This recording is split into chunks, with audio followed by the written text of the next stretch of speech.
Hey everyone, welcome back to my little homestead. Today I am going to make a lovely cake for you, and it's a very simple recipe, but the most important thing about this cake is just that you can use any kind of fruit in this cake. So it's a wonderful recipe to have on hand for cleaning out your canning cupboard, and I've still got apricots and peaches and apples and rhubarb and plums that I did this year, but all this fruit to use up somehow. And at the moment we're not even eating breakfast, so I said to my husband, we'll just have to have a couple of those bottled plums to eat at breakfast or something like that instead of having porridge.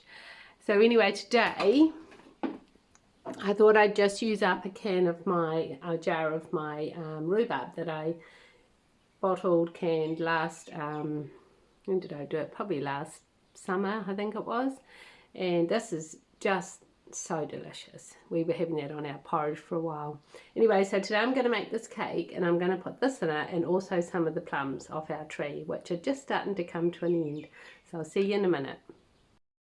Okay, so I'm just going to go through the ingredients. I've got 125 grams of butter softened here, which is probably equal to a stick. I've got some vanilla essence, 3 eggs. In here I've got 1.5 cups of flour, 2 teaspoons of baking powder, some lemon zest and salt, and in here I've got 1/2 cup of unsweetened Greek yogurt, and I'm going to put a little bit of ginger, just a pinch of ginger, and I've got my rhubarb, and I've also cut up some lovely plums off our tree. And then I've made a topping here, which is going to go on it, and this was 1/2 cup of oats, 1/4 cup of brown sugar, 25 grams of melted butter, and yeah, I think that was all. You can put a little pinch of cinnamon in that too if you want. So that's just going to go on top of the cake. Anyway, let's start whipping this all up. Okay, so first up we're just going to put in the softened butter. And it goes. I actually just got this butter out of the fridge, so I popped it into the microwave. Got another beautiful sunny day here today. My husband just got back from, he's on holiday at the moment, he just got back from going to the library, and so he could get himself some westerns. Alright, so then I'm going to put in the sugar, 3/4 cup. I'm going to put in a little bit of vanilla, probably about a teaspoon, and then we're just going to whiz that all up. No, we're not, because we're not plugged in. One moment, please. So just start that on a low speed, and then just whip it up like we normally do, just until it gets all lovely and creamy, and then we'll start adding the eggs. Okay, so I'm just going to start adding in the eggs one at a time. Actually,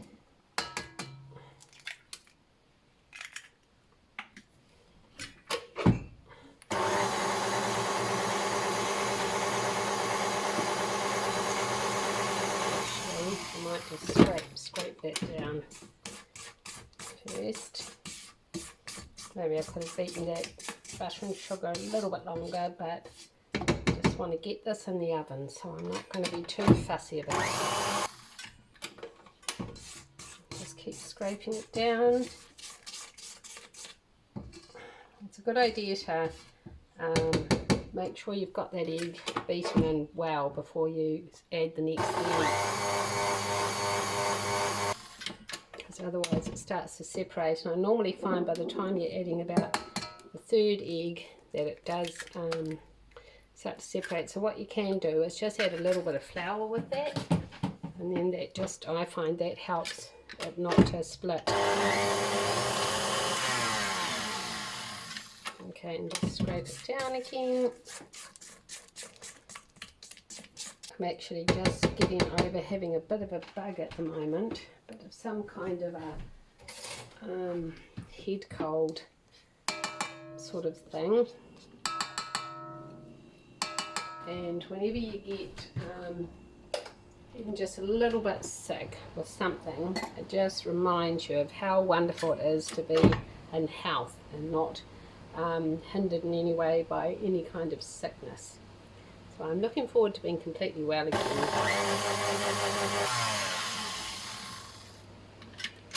Okay, so now for this third egg, I'm just going to add a little bit of flour. Just put my fan on, it's very hot in this kitchen.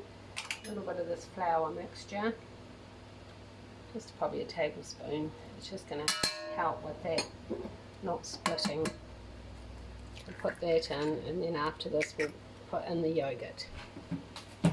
Let's whip that up. I might start it off a little bit slower.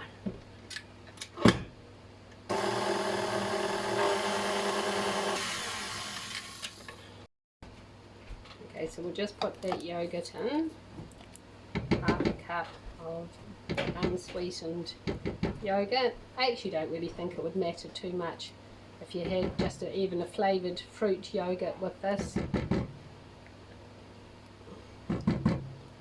as long as it's not overly sweet. But then I suppose you could just cut back on the sugar in the recipe. Alright, so we'll just mix that in.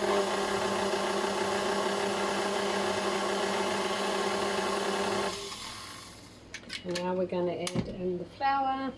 It's got a little bit of grated lemon zest. Pop it in.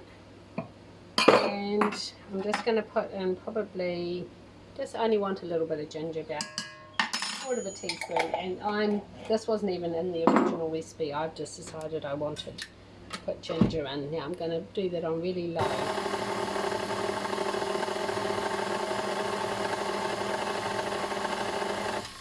Because you don't want to get it all tough. Okay, so I'll just scrape that flour down.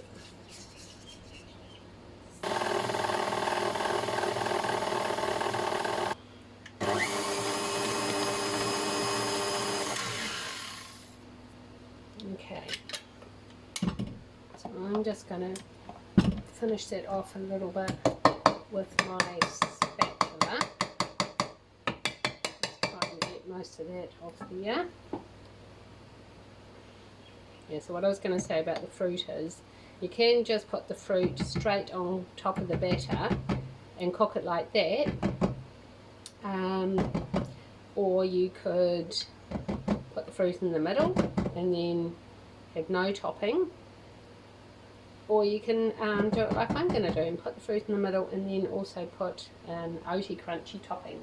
We're probably going to have this tonight with a little bit of custard, so that's going to be really yummy. I like that saying, if life gives you lemons, eat cake, or make cake, or make lemonade. I think it is. If life gives you lemons, make lemonade. There you go. Let's be positive.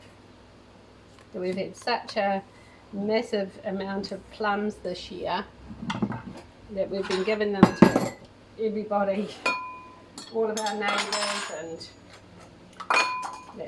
which is really lovely to be able to share with others. Okay, so now I've just got this tin, and I'm just going to put the mixture into this. So I'm going to spoon in half and then arrange the fruit. Oh, doesn't it look so delicious? I'll just spread all that out. I don't normally make it in this tin, but I thought today I would because I just quite like the size of it. I'll just spread it out. I actually should probably have more of the mixture on the bottom to compensate for the fruit that's going to be going in there.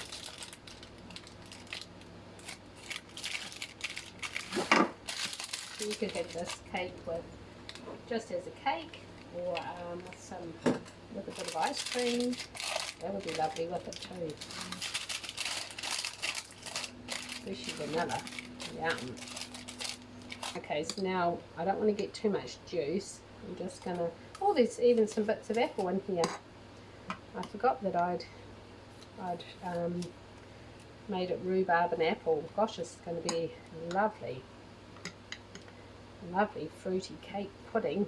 Call it whatever you want. So of course you could be putting anything in here. You could, yeah, put fresh fruit in, like I'm going to do, a bit of fresh fruit.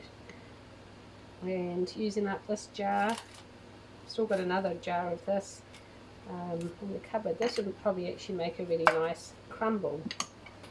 So now I'm just going to put these plums, these gorgeous plums. I've forgotten what the variety of this plum tree is. People are always asking me. I need to go and try and find the little tag. But I have two, well actually we have 4 plum trees. We've got a Coe's Golden Drop yellow plum tree, which never produces that much. Then we've got a green gauge plum, which is my favourite plum tree of all time. And then we've got 2, this plum tree, this one here, and then we've got another one down the back. So this one is actually like, oh I've dropped a bit, dessert plum, and the other one down the back it's a dessert plum as well, but it holds its shape, and it's really lovely when it's bottled. So that's what I wanted. We planted those fruit trees probably about 10 years ago, I think, and they're just doing so well.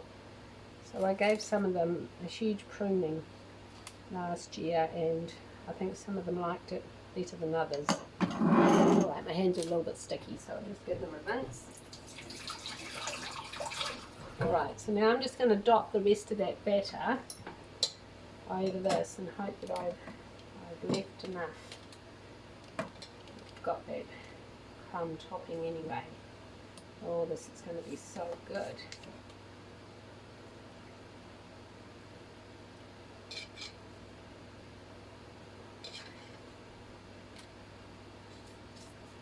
Part as well that I'm going to put on. I haven't decided yet what I'm going to call this cake.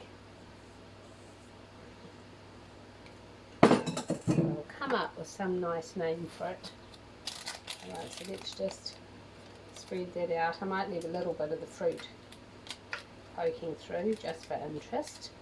So I might make a video this week. I was telling one of my lovely ladies who follows me on here that we're going out to our daughters this week, and a couple of days, not to stay, they only live 7 minutes down the road, just to help out because she's just had a new baby, our 5th grandchild, no not 5th grandchild, their 5th child, a little boy, Isaac John, and I'm going to be making a meal out there for Katie, so I might make a little video and show you their lovely little property that I've only recently bought.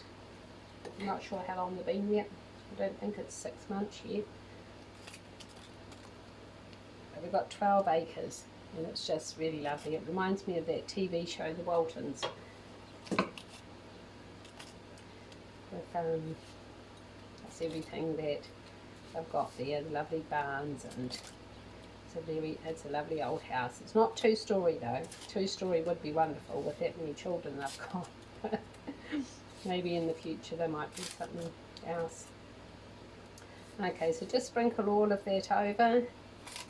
Oh, it's going to be so crunchy. And just dot it with your fingers. Oh, that looks so delicious. Right, so we're going to pop that into the oven. And I'll just check my recipe. It is for 35 to 40 minutes, so I'll see you back when it's ready. Okay, so here I'm just making a boiled custard. In my measuring cup I put 1.5 cups of cold milk, and then in a small bowl I poured off a little bit of that cold milk, and I mixed 2 teaspoons of sugar and 2 teaspoons of custard powder and about less than a teaspoon of vanilla essence. And then I put the rest of the cold milk into this pan, and I just warmed it just a little bit, and then once that was warmed and I cracked an egg and back into the jug, poured in the corn flour and sugar mixture with that extra bit of cold milk, and I whisked all that together, and then I poured this warm milk into the jug contents and put it into this pot, and now I'm just stirring it until it's thickened, and I'm going to pour it onto the cake. So it'll take a few minutes, so I'm not going to stand here and film the whole time, it'd be far too boring. Okay, so the cake is out of the oven. It's looking very beautiful. It's all well cooked, all lovely and puffed up and golden. And when it cools, I'll cut a slice and put it on a plate, and let's give it a wee taste. Oh, it's so good. It's all crunchy, the crunchy top bit, and that lovely fresh fruit inside, and the creamy, delicious custard. I hope you'll give this recipe a try, and if you do, let me know how it turns out for you. Bye for now, and thanks so much for watching.